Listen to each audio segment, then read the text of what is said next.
லூக்கா 3 அதனுடைய 4வது வசனம். பள்ளங்கள் எல்லாம் நிரப்பப்படும், மலைகளும் குன்றுகளும் தாழ்த்தப்படும், கோணானவைகள் எல்லாம் செவையாகும், கரடுமுரடான யாவும் சமமாகும் என்றார். எப்படிப்பட்டதான காரியம்! ஆண்டவர் எல்லாவற்றையும் சரி செய்கிறார். எனக்கு அருமையானவர்களே, இயேசு கிறிஸ்து இந்த உலகத்திற்கு வந்து இப்படிப்பட்ட காரியத்தை செய்தார். ஆகினாலே எனக்கு அருமையானவர்களே, நாம் ஆண்டவரிடத்தில் ஒப்பு கொடுப்போம். நம்முடைய ஆவி, ஆத்மா, சரீரத்தை ஒப்பு கொடுப்போம். இயேசு கிறிஸ்துவிடத்தில் ஒப்பு கொடுப்போம். தேவனிடத்தில் சொல்லுவோம், ஆண்டவரே, என் வாழ்க்கையில் இருக்கிற கரடு முரடுகளை, என் வாழ்க்கையில் இருக்கிற கோணானவைகளை, என் வாழ்க்கையில் இருக்கிற பள்ளங்களை எல்லாம் நீ நிரப்பும் ஆண்டவரே. உங்கள் தேவைகள் எல்லாம் சந்திக்கப்படும். அந்த பள்ளங்கள் காற்றையும் காண மாட்டீர்கள், மழையும் காண மாட்டீர்கள், மேகமும் காண மாட்டீர்கள். ஆனால் பள்ளங்கள் எல்லாம் தண்ணீரால் நிரப்பப்படும். எனக்கு அருமையானவர்களே, அதுதான் தீர்க்க தரிசன வசனம். எனக்கு அருமை, அந்த தீர்க்கதரிசி சொல்லுகிறதே நான் உங்களுக்கு சொல்லுகிறேன். பள்ளங்கள் எல்லாம் நிரப்பப்படும் என்றால் உங்களுடைய எல்லா குறைகள், நீங்கள் வாழ்க்கை, மனிதன் என்பவன் குறைவுள்ளவன், அந்த குறைவுகளெல்லாம் ஆண்டவர் நிறைவாக்குவார். அதையெல்லாம் சரி செய்வார். களைகள் எல்லாம் வெட்டுவார், நல்ல கனி கொடுக்கும்படியாக.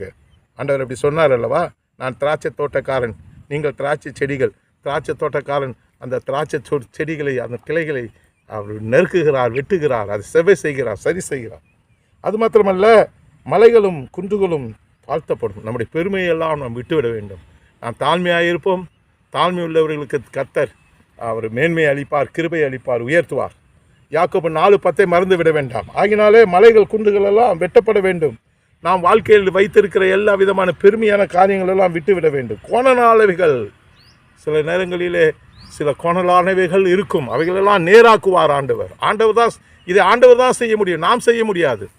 மாம்சமான யாவரும் பெருமை பாராட்டது கொடுபடிக்கு அப்படி செய்தார். சில காரியங்களை ஆண்டவர் தன்னிடத்தில் வைத்திருக்கிறார், அவை ஆண்டவரால் தான் செய்ய முடியும். நாம் நல்லவர்களாய் நாம் வாழ முடியாது. எனக்கு அருமையானவர்களே, ஆண்டவர் தான் நம்மளை நல்லவராய் மாற்றுவார். அவருடைய பரிசுத்த இரத்தம் தான் நம்மை சுத்திகரிக்கும், நம்மை பாவமற்ற பரிசுத்தமானாக மாற்றும். ஆகினாலே கரடுமுண்டவர்களாம் சமமாகும், எல்லாம் சரி செய்வார். எனக்கு அருமையானவர்களே, உங்கள் வாழ்க்கையிலே நீங்கள் இழந்தவைகளை நீங்கள் திரும்ப பெற்றுக்கொள்வீர்கள். நீங்கள் எவையெல்லாம் நஷ்டப்பட்டீர்களோ அதற்குரிய எல்லா லாபத்தையும் ஆண்டவர் உங்களுக்கு கொடுப்பார். அந்த ஒரு இடத்துல யோவேல் 2:25 25-26 சொல்லப்பட்டிருக்கிறதுலாம் அவையெல்லாம் உங்களுக்கு நான் திரும்ப அளிப்பேன். என்ன, அந்த இழந்தவைகளை திரும்ப அளிப்பேன் என்று சொல்லுகிற ஒரு உறுதிமொழி வேதம் மாத்திரமே சொல்லுகிறது. ஆகினாலே எல்லாவற்றையும் சரி செய்கிற கர்த்தர் நம்மை ஒப்பு கொடுக்கும்போது நம்மை சரி செய்வார்.